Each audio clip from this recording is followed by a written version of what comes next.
ನಮ್ಮ ಸುನಿಲ್ ಅಣ್ಣ ನಗ್ತಾವನೆ.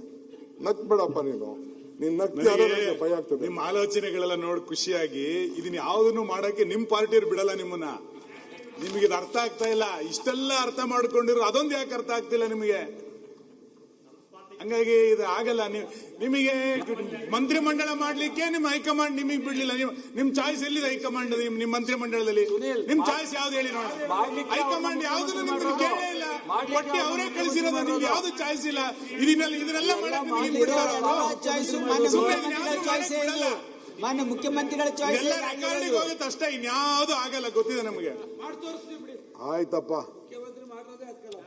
ಆಯ್ತು ಬಿಡ್ರಿ. Say, Sunil, I don't believe in reading history. I don't believe in writing history. I believe in creating history. I will do my best.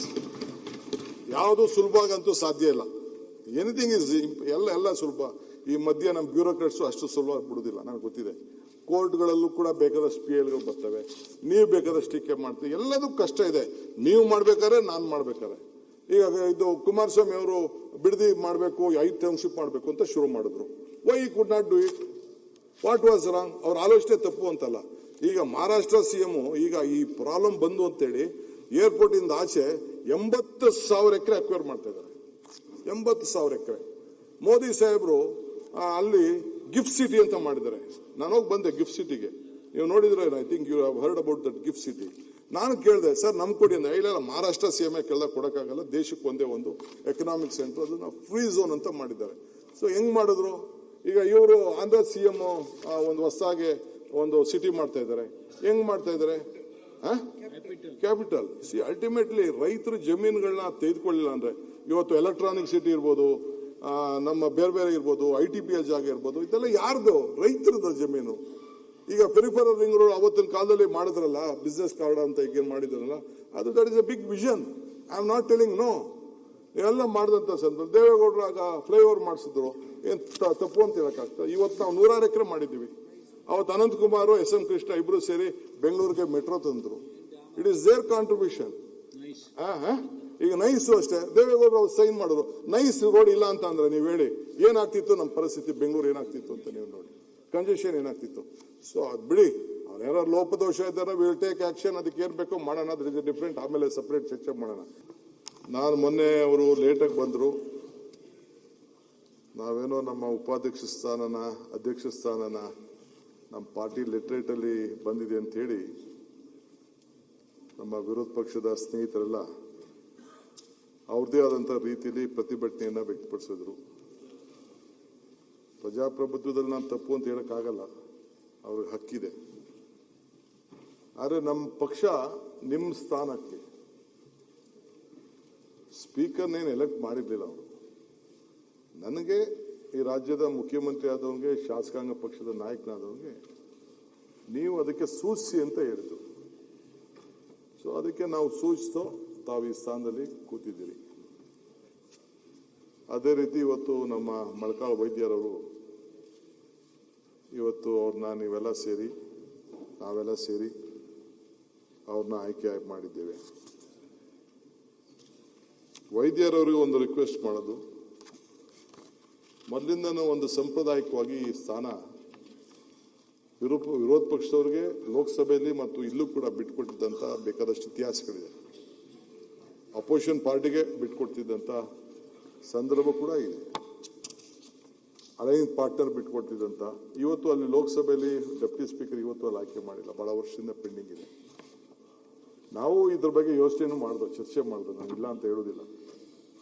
We also thought that ಏನಾರು ಮಾಡಕ್ ಸಾಧ್ಯನ ಅಂತ. But ಬಹಳ pressure ಇತ್ತು. ಪಾಪ ನಮ್ಮ ಸ್ನೇಹಿತರ ಹೆಸರು ಮಂತ್ರಿ ಸ್ಥಾನಕ್ಕೆ ಪ್ರಕಟಣೆ ಕೂಡ ಆಗಿತ್ತು.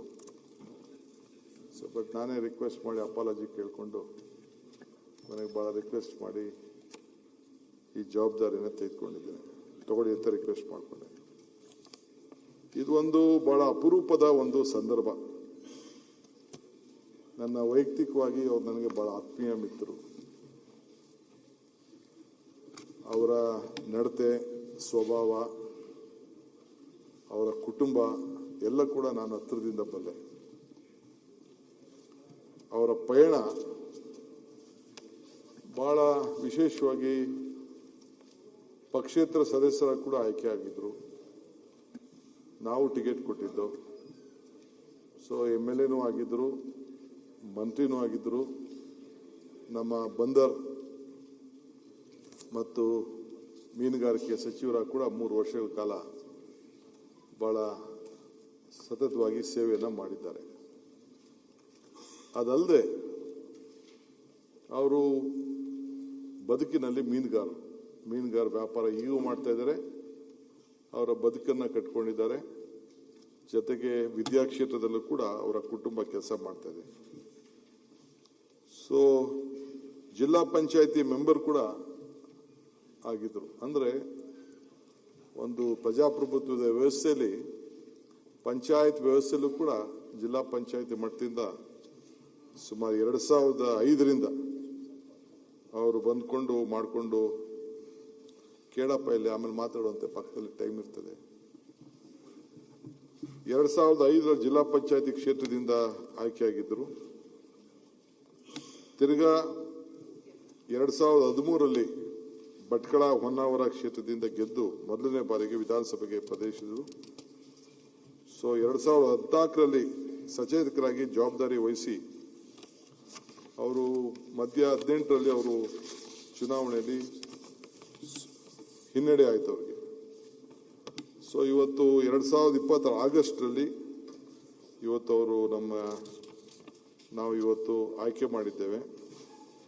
ಸೊ ವೈದ್ಯರವರಿಗೆ ನಾನು ಒಂದು ಹೇಳೋದು, ಈ ಸ್ಥಾನ ನನಗೆ ಉಪಾಧ್ಯಕ್ಷ ಆಗಿ ಸಿಕ್ತು, ನನಗೆ ಡಿಗ್ರೇಡ್ ಆದ ಅನ್ನೋ ಭಾವನೆ ಬೇಡ.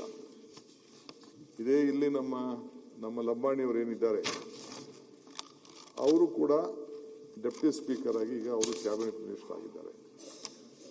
ಹಿಂದೆ ಕೂಡ ಬೇಕಾದಷ್ಟು ಉದಾಹರಣೆಗಳಿದೆ. ನಮ್ಮ ಅಧ್ಯಕ್ಷರಿಗೂ ಹೇಳಿದೆ, ನೀವು ನಂದು ಅಧ್ಯಕ್ಷ ಆಗೋದೇ ನಾನು ಮಂತ್ರಿ ಆಗಬೇಕಾಯ್ತು ಅನ್ನೋ ಭಾವನೆ ಬೇಡ.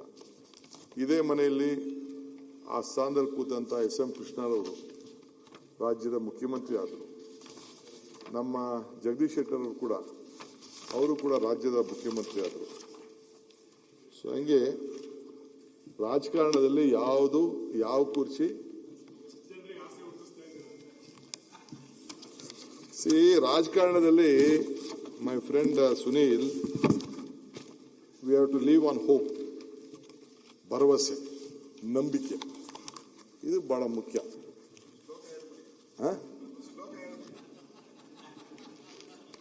ನಿಮ್ ಶ್ಲೋಕಕ್ಕೆ ಅಭಿಮಾನಿಗಳಾಗ್ಬಿಟ್ಟವ್ರೆ. ಇವರು ಉಪಾಧ್ಯಕ್ಷ ಆಯ್ಕೆ ಆಗಿರೋದು ಅವಿರೋಧವಾಗೂ ಅಲ್ಲ, ನಿಮ್ಮಿಂದಲ್ಲ, ಟೈಪಿಂಗ್ ಎರರ್ ಇಂದ ಆಗಿರೋದು ಅವ್ರ ಆಯ್ಕೆ. ಟೈಪಿಂಗ್ ಮಿಸ್ಟೇಕ್ ಅದು. ಆಯ್ತಪ್ಪ, ಸುನೀಲ್ ಅಣ್ಣ ಏನ್ ಹೇಳ್ತಾನೆ ನಾವು ಅದನ್ನೇ ಒಪ್ಕೊಬಿಡೋಣ. ಒಟ್ಟೊಳಗೆ ಆ ಸ್ಥಾನದಲ್ಲಿ ಕೂತಿದ್ದೀವಿ, ಕುಣಿಸಿದ್ದೀವಿ. ಈ ನೀವೆಲ್ಲ ಸೇರಿ 224 ಜನನು ಸೇರಿ ಅವ್ರನ್ನ ಕುಣಿಸಿದ್ದಾರೆ. ಅದರಲ್ಲೇನು ನಮ್ದು ಅನುಮಾನ ಏನಿಲ್ಲ. ಟೈಪಿಂಗು ಮತ್ತೊಂದು ಪಾಲಿಟಿಕ್ಸ್ ಅಲ್ಲಿ ಜಗ್ಗಾಟ ನಿಮ್ಮಲ್ಲೂ ನಡೀತದೆ, ನಮ್ಮಲ್ಲೂ ನಡೀತದೆ. ಬಟ್ ಇಲ್ಲಿ ನಮ್ಮಲ್ಲಿ ಯಾವ ಜಗ್ಗಾಟನೂ ಆಗ್ಲಿಲ್ಲ. ಅವ್ನು ಮನವೊಲಿಸೋದು ನನಗೆ ಸ್ವಲ್ಪ ಕಷ್ಟ ಆಯ್ತು ಅಷ್ಟೇ. ಯಾಕೆಂದ್ರೆ ಪಾಪ ಯಾರು ತಯಾರಿದ್ದಿಲ್ಲ, ಎಲ್ಲದಕ್ಕಿಂತ ಹೆಚ್ಚು ಅವ್ರನ್ನ ಮನವೊಲಿಸಿದಾಗ ನಿಮ್ ಟೈಮ್ ಹೋಗಿರ್ಬೇಕು ಮೋಸ್ಟ್ಲಿ. ನಿಮ್ಗೂ ಆ ಪರಿಸ್ಥಿತಿ ಬರ್ತದೆ. ನಿಮ್ನ ಮನವೊಲಿಸ್ಲಿಲ್ವೇ? ನೀವು ಫೋನ್ ಮಾಡ್ತಿದ್ರೆ ಫೈಲ್ ಯಾವ್ದು ಸೈನ್ ಹಾಕ್ಬೇಡ, ಹುಷಾರಪ್ಪ ನಾನು ಬರ್ತಾ ಇದ್ದೀನಿ ಅಂತ ನೀವು ಹೇಳ್ತಿರ್ಲಿಲ್ವ? ಅದು ಕೂಡ ನಂಗೆಲ್ಲ ಗೊತ್ತಿದೆ. ನನಗೆ ಎಲ್ಲಿ I wish you all the best, ಒಳ್ಳೇದಾಗಲಿ. ಎಂತ ಪಾಲಿಟಿಕ್ಸ್ ಅಲ್ಲಿ ಐ ಡೋಂಟ್ ವಾಂಟ್ ಟು. ನೀವು ನಾಳೆ ಈ ಸೇರಿದ ಪಕ್ಕದ ಸೀಟ್ಗೂ ನೀವು ಬರ್ಬೋದು. ಸೊ ಇನ್ನೊಂದು ಸೀಟಿಗೆ ಹೋಗ್ಬೋದು, ಇನ್ನೊಂದು ಸೀಟ್ಗೆ ಹೋಗ್ಬೋದು. Politics is an art of possibility. ರಾಜಕಾರಣ ಅಂದರೆ ಸಾಧ್ಯತೆಗಳ ಕಲೆ. ಯಾರು ಬೇಕಾದ್ರೂ ಬರ್ಬೋದು. ನೆನ್ನೆ ಕೆಲವೆಲ್ಲ ಕೂಗೋದೆಲ್ಲ ನೋಡ್ತಾ ಇದ್ರೆ, ಕೆಲವು ಕಾಂಪಿಟೇಷನ್ ನಡೀತಾ ಇರ್ತದೆ. ಅಪೋಸಿಷನ್ ಲೀಡರ್ ನಾನಾಗಬೇಕು ಅಂತ. ಇಲ್ಲಿ ನೀವು ಹಿಂದೆ ಹೇಳ್ತೀರಲ್ಲ, ಕೆಲವು ಕೂಗೋರಿಗೆಲ್ಲ ಮಂತ್ರಿಗಳಿಗೆ, ಓಹೋ ನೀವು ಮಂತ್ರಿ ಆಗಕ್ಕೆ ಈಗ ಈ ಥರ ಜ್ವರ ಕೂಗ್ತಾ ಇದೆ ಅಂತ ನೀವೇ ಹೇಳ್ತಾ ಇದ್ದೀರಿ. ಹಂಗೆ ಇವೆಲ್ಲ ಆಗ್ತಾಯಿದೆ. ಹೆಚ್ಚಿನ ವಿಡಿಯೋಗಳಿಗೆ ಪ್ರತಿಧ್ವನಿ ಯೂಟ್ಯೂಬ್ ಚಾನೆಲ್ ಸಬ್ಸ್ಕ್ರೈಬ್ ಮಾಡಿ, ಬೆಲ್ ಐಕಾನ್ ಕ್ಲಿಕ್ ಮಾಡಿ.